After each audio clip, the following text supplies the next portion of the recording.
గోపీనాథ్ మన ఇంటి గోపీనాథ్. మాగంటి అంటే మన ఇంటి అన్న. ఆత్మీయతకు మారుపేరుగా, మానవత్వానికి మారుపేరుగా, మంచితనానికి మారుపేరుగా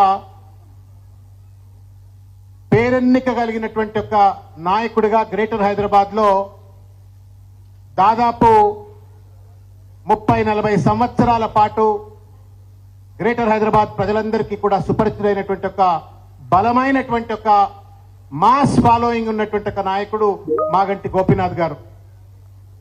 ఎన్టీ రామారావు గారితో వారి రాజకీయ ప్రస్థానం మొదలై ఎన్టీఆర్ నుండి మళ్ళా తెలంగాణ రాష్ట్రం ఏర్పడ్డ తర్వాత తెలంగాణ అభివృద్ధి చెందాలన్నా, హైదరాబాద్ అభివృద్ధి చెందాలన్నా, జూబ్లీ హిల్స్ నియోజకవర్గం బాగా అభివృద్ధి చెందాలంటే అది కేసీఆర్ గారి నాయకత్వాన్ని బలపరచాలా, కేటీఆర్ గారి యొక్క నాయకత్వంలో పనిచేయాలా అనేటువంటి ఒక సంకల్పంతో, చిత్తశుద్ధితోటి వారు బీఆర్ఎస్ పార్టీ కార్యకర్తగా, బీఆర్ఎస్ పార్టీ నాయకులుగా తన యొక్క రాజకీయ ప్రస్థానాన్ని మొదలుపెట్టిండ్రు.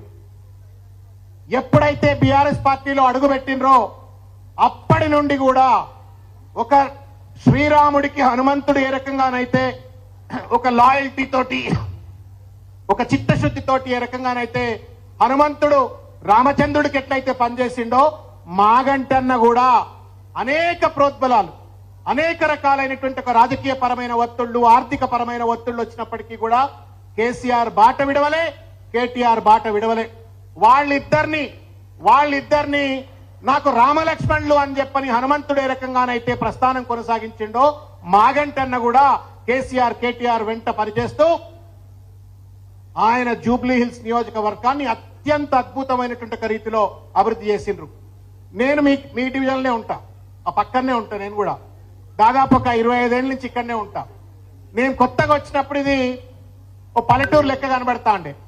కానీ తెలంగాణ వచ్చిన తర్వాత మాగంటి గోపన్న నాయకత్వంలో కేసీఆర్ గారి యొక్క, కేటీఆర్ గారి యొక్క ఆలోచనల మేరకు షేక్పేట్ జూబ్లీ హిల్స్ రెండు సమానం అయిపోయినాయి. ఇవాళ షేక్పేట్ జూబ్లీ హిల్స్ లో భాగం అయిపోయి ఇవాళ పెద్ద పెద్ద ఇన్ఫ్రాస్ట్రక్చర్ కంపెనీ వాళ్ళంతా కూడా షేక్పేట్ జూబ్లీ హిల్స్ అని పెట్టుకుంటున్నారు. ఎందుకంటే జూబ్లీ హిల్స్, షేక్పేట్ రెండు కలిసిపోయినాయి. షేక్పేట్ కూడా జూబ్లీ హిల్స్ లెక్కనే అభివృద్ధి చెందింది. అక్కడ పెద్ద పెద్ద వాళ్ళు ఉంటారు, ఇక్కడ మధ్యతరగతి వాళ్ళు ఉంటారు. అయినప్పటికీ కూడా ఇక్కడ స్థలం 2 లక్షల రూపాయల గజం అయింది. ఇక్కడ స్థలం ఇలా ఇల్లు కనుక్కోవాలంటే కష్టమయ్యేటువంటి రీతిలో ఒక అద్భుతమైన రీతిలో అభివృద్ధి చేసిండ్రు. ఏ సందుకు పోయినా జూబ్లీ హిల్స్ లో ఎట్లయితే రోడ్లు ఉన్నాయో ఇక్కడ అట్లా రోడ్లు చేసిండ్రు. షేక్పేట్ డివిజన్ లో ఏ సందుకు పోయినా డ్రైనేజీలు కావచ్చు, రోడ్లు కావచ్చు, మంచినీటి వ్యవస్థ కావచ్చు, అన్నిటికీ నడుం కట్టుకుని మాగంటన్న షేక్పేట్ డివిజన్ ను అద్భుతంగా అభివృద్ధి చేసిండు. కృతజ్ఞతగా ఆయన పట్ల ప్రేమతో ఇన్ని వేల మంది వాళ్ళ, నాకు కొంచెం భయం, ప్రదీప్ అక్కడ పోయినట్టుండు. ప్రదీప్ అన్న నేను పెడతా ఫస్ట్ మీటింగ్ అంటే, బాగా పెడతావా, మరి తక్కువ డివిజన్లు ఉన్నాయి, మరి తక్కువ టైం ఉన్నది, బాగా చేస్తావా అంటే, చూడండి అన్న, మాగంటి అన్న అంటే ఇక్కడ ఇంటింటికి ప్రేమ గల్లోలు ఉన్నారు. తర్వాత షేక్పేట్ అంతా బీఆర్ఎస్ పార్టీ అభిమానులు ఉన్నారు, కార్యకర్తలు ఉన్నారు. నేను అద్భుతంగా చేస్తా అంటే నిజంగా కూడా మాగంటన్న మీద నిజమైనటువంటి ఒక ప్రేమ ఇవాళ ప్రదీప్ చూపెట్టిండు, బీఆర్ఎస్ పార్టీ షేక్పేట్ డివిజన్ కార్యకర్తలు చూపెట్టిండ్రు. ఒక పండుగ వాతావరణంలో సాధించిన విజయాన్ని ఇవాళ సంబురం లెక్క ఇవాళ ఆయనకు సంతాపం తెలియజేసేటువంటి ఒక పండుగ చేసిన మా ప్రదీప్ కు, ఆయన సైన్యం, మంచి సైన్యం ఉంది, క్రమశిక్షణ కలిగినటువంటి ఒక సైన్యాన్ని మాగంటన తయారు చేసిండు. వారికి హృదయపూర్వకంగా నేను బీఆర్ఎస్ పార్టీ తరపు నుండి ధన్యవాదాలు తెలియజేస్తా ఉన్నాను. మాగంటి గోపీనాథ్ గారు అంటే కేసీఆర్ ఎట్లా, మాగంటి గోపీనాథ్ గారు అట్లా. ఏ పండుగ చేసినా, ఏ మీటింగ్ పెట్టినా కేసీఆర్ గారు చాలా పెద్దగా ఆలోచిస్తారు, చిన్నగా ఆలోచించారు. నేను ఆత్మీయ సమ్మేళనాలని చెప్పని మీటింగ్లు అయినప్పుడు ఆ మీటింగ్లకు పోతే అదో పండుగ చేసినట్టు, బతుకమ్మ పండుగ వేల మంది, రంజాన్ సెలబ్రేషన్ చేస్తే వేల మంది, క్రిస్మస్ సెలబ్రేషన్ చేస్తే వేల మంది, ఎక్కడ చూసినా వేలాది మందిని మొబిలైజ్ చేసి ఒక పండుగ వాతావరణంలో ఒక సంబరాలు జరిపినటువంటి ఒక ఘనమైన చరిత్ర.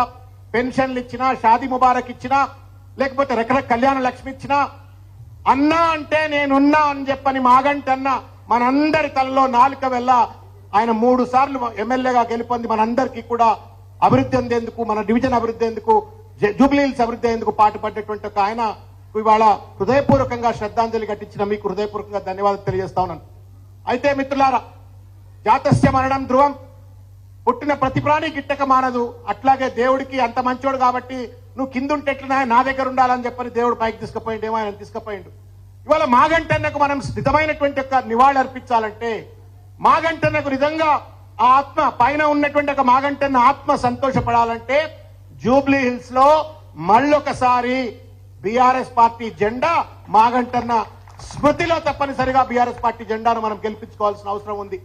ఆయనను ఇబ్బంది పెట్టిన వాళ్ళు, ఆయన చావుకు ప్రత్యక్షంగా పరోక్షంగా కారకులైనటువంటి వాళ్ళు అనేక మంది వాళ్ళ పక్క పార్టీల్లో ఉండి రకరకాల ఇబ్బందులకు గురి చేసిన వాళ్ళు ఇవాళ ఎదురు చూస్తా ఉన్నారు, గోడ మీద పిల్లులు లెక్క ఎదురు చూస్తా ఉన్నారు. వాళ్ళందరికీ కూడా సరి అయిన గుణపాఠం చెప్పే విధంగా మనం అందరము బీఆర్ఎస్ పార్టీ కార్యకర్తలము, నాయకులము, కేసీఆర్ యొక్క లబ్ధిదారులము, అభిమానులము అందరము కూడా తస్మాత్ జాగ్రత్తగా ఒక 2-3 నెలలు పటిష్టంగా మనం ఉందాం. ఏ లక్ష్యం కోసం, ఏ ధ్యేయం కోసం కేసీఆర్ సైనికుడిగా మాగంటి గోపీనాథ్ గారు పనిచేసినరో దాన్ని గౌరవిస్తూ ఆయన స్మృతిలో తప్పనిసరిగా మనం బలంగా పనిచేస్తూ బీఆర్ఎస్ పార్టీని వచ్చేటువంటి ఎన్నికలు 2 నెలలక 3 నెలలక 4 నెలలక తప్పనిసరిగా ఎన్నికలు వస్తాయి. వచ్చినప్పుడు తప్పనిసరిగా మనం బలమైనటువంటి ఒక విజయాన్ని ఎగరేసేటువంటి రీతిలో మనం అందరం కూడా కలిసికట్టుగా పనిచేయాలని చెప్పని, ముఖ్యంగా వారి సతీమణి మాగంటి గోపన్న సతీమణి వారి కుమార్తె ఇద్దరు వచ్చినారు. వారి కుటుంబానికి బీఆర్ఎస్ పార్టీ ఎల్లవేళలా అండగా ఉంటుంది. వారి కుటుంబ సభ్యులుగా బీఆర్ఎస్ పార్టీలో ఉన్నటువంటి కార్యకర్తలు, నాయకులు మా విష్ణు గారు చెప్పినారు, నేను మీకు అండగా ఉంటానని చెప్పని. విష్ణు గారితో పాటు అందరం కూడా వారి కుటుంబానికి అండగా ఉందాం. మాగంటన్న మన ఇంట్లో వెలుగులు ఉండాలని, మన ఇంట్లో ఉన్న ప్రజలు సంతోషంగా ఉండాలని బాగా కష్టపడ్డాడు. కాబట్టి మీ వారు పడ్డ కష్టం, ఆయన చేసిన సేవను బీఆర్ఎస్ పార్టీ మర్చిపోదు, జూబ్లీహిల్స్ డివిజన్ మర్చిపోదు. మీకు అండగా పార్టీ ఉంటుంది, జూబ్లీహిల్స్ నియోజకవర్గం మీకు అండగా ఉంటుందని చెప్పి తెలియజేస్తూ ప్రదీప్ గారికి హృదయపూర్వకంగా మరొకసారి వెల్ డన్ ప్రదీప్, మంచిగా ఆర్గనైజ్ చేసినావు. అందరూ కూడా వచ్చినటువంటి ఒక నాయకులు, కార్యకర్తలు, ప్రజలు అందరూ కూడా మంచిగా, ఆయన ఎప్పుడు ఏ మీటింగ్ పెట్టినా మంచి భోజనం చేసిపోవాలని చెప్పని ప్రదీప్ కూడా ఇవాళ మంచి భోజనం అరేంజ్ చేసిండ్రు. వారి స్మృతిలో అందరూ కూడా భోజనం చేసి మీ ఇంట్లోకి వెళ్ళాలని చెప్పని. భయపడ్డం వర్షం పడుతుందేమని, వానదేవుడు కూడా కరుణించిండు. మాగంటన్న పేరు మీద సంతాప సభ తెలుసుకుంటే నేను డిస్టర్బ్ చేయనని చెప్పని వర్షం కూడా పడతలేదు. ఆయనకు కూడా ధన్యవాదం, ప్రదీప్ కు ధన్యవాదం, ఇక్కడికి వచ్చిన మీ అందరికీ కూడా ధన్యవాదం.